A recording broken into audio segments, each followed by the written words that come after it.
Hey folks, welcome back to the Gotham Database Podcast. I'm your host Vince, the Evil Dungeon Master, and this is my other podcast that I normally do, but sometimes I don't do it, depending on my mood.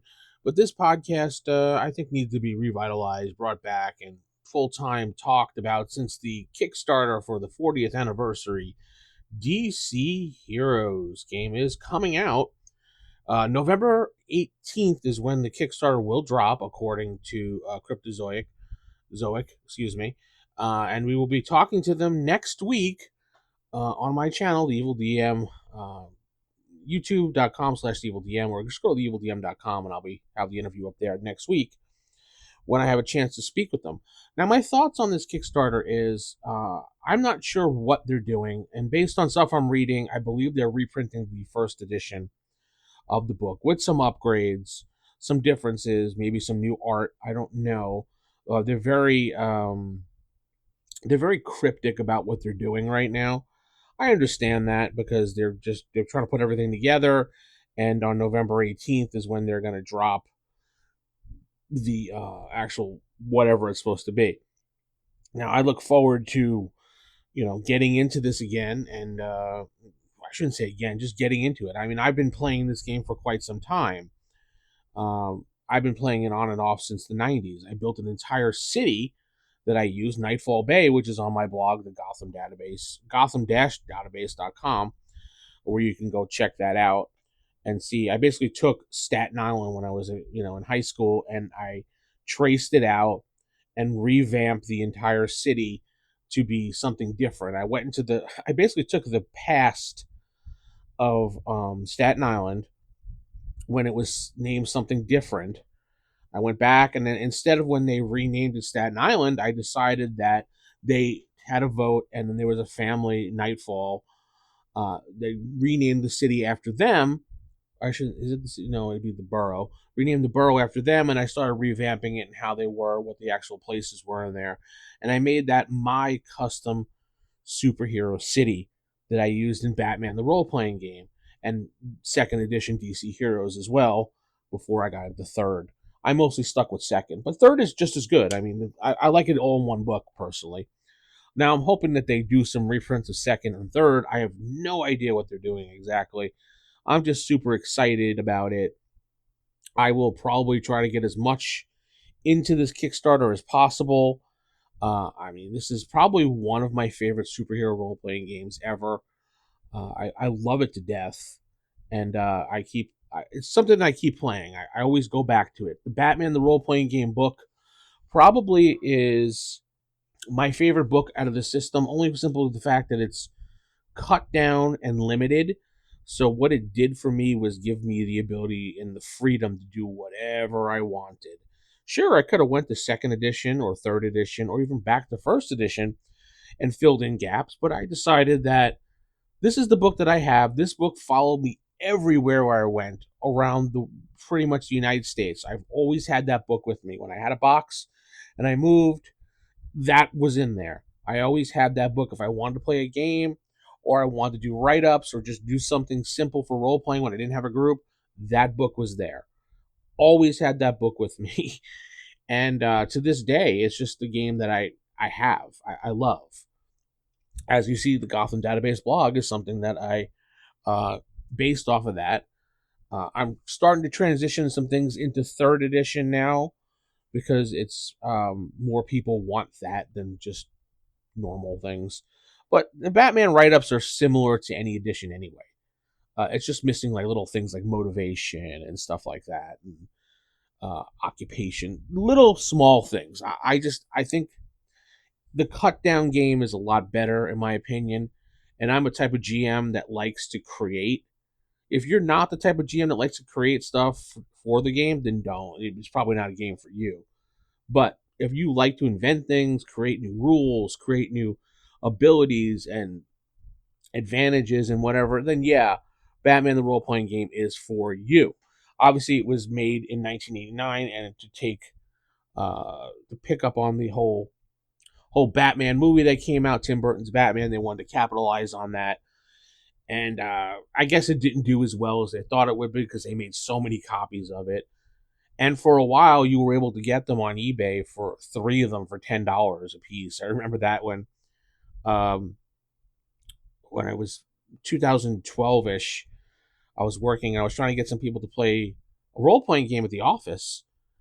And they're like, yeah, okay. And then I was just like, well, there's Batman, the role playing game. I always loved that game. And they're like, oh, Batman, the role, awesome.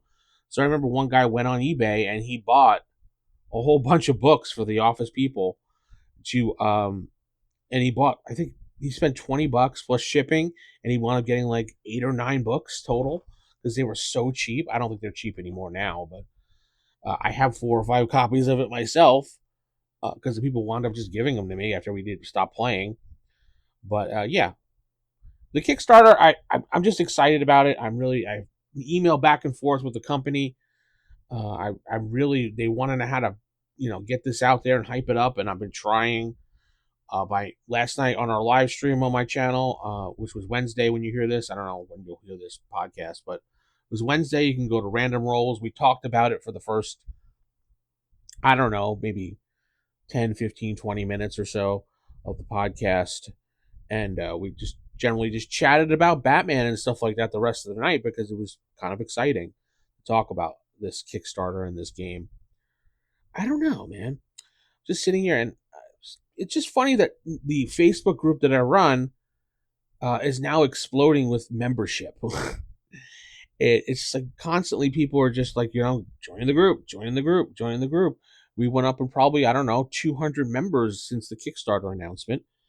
And it's kind of weird because now all some people's like, I could play it. I could play DC Heroes. There was nothing stopping you. Well, the only thing stopping you from playing DC Heroes was the fact that the games were being price gouged. The first edition box set was pretty cheap to get. You could probably get that. I've seen various times on eBay, $20 you can get it for if you look for it or put like an alert up for it. Other times I've seen more. Second edition box set, they really rip you off with that one. I've not seen it lately, less than $150. The third edition book, good luck, God bless finding that one at a cheap price. I wound up just printing my own copy of it because I was tired of looking. But I mean, I have 2 copies of it here on my shelf, but I don't want to take them out and use them because I don't want to ruin the book because they're in perfect condition. So I just printed out my own copy of it to use at the table. So I don't know. I wish they would do the second edition box set instead because that was a superior box set. I loved the action wheel, the AP wheel. I loved everything about that second edition box set. The cover art, everything, the black box. It was just cool. But we'll see what happens. I'm glad to see a lot of people were excited about the best superhero game of the 90s. It was rated the best superhero game of the 90s by fans. I believe in the Dragon magazine they had an article about it because it was amazing. The Megs system, the Mayfair system, was really cool and very intuitive. Unfortunately, they lost the license for DC when they moved on.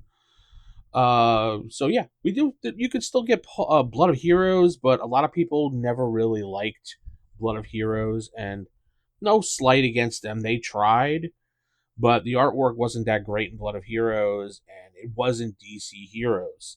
When people are playing DC Heroes, they want to play DC Heroes, and they want everything there. They don't want another game with the serial numbers filed off. You think they would, because nowadays most people want that. They want those clones and everything like that with the serial numbers filed off, and yay, awesome. But no, they did not want that back then. And they also, I didn't like Blood of Heroes because it changed a few different things around. Certain powers were moved into different places and certain skill. I just wasn't into it. No slight on them. They did an excellent job of trying to keep the game alive. So, and there was no BS lawsuit or anything like that. I know that was like a big thing that went around, and that was cleared up. Though there was still some documentation saying that there was a couple straight up copy and paste from third edition into one of the books, but I think they fixed that. I don't know. I have the Blood of Heroes special edition. That's it. It's been on my shelf, sitting there for years. I've never looked at it since I purchased it many years ago. Again, no slight on them. I like DC Heroes. I like the Mayfair games. That's where my heart is. Anyway, tell me what you think about the Kickstarter. You're playing it again. Hopefully, you're excited about it, and I'm excited about it too. I want more information. Well, I'm going to head out. Good night, everybody.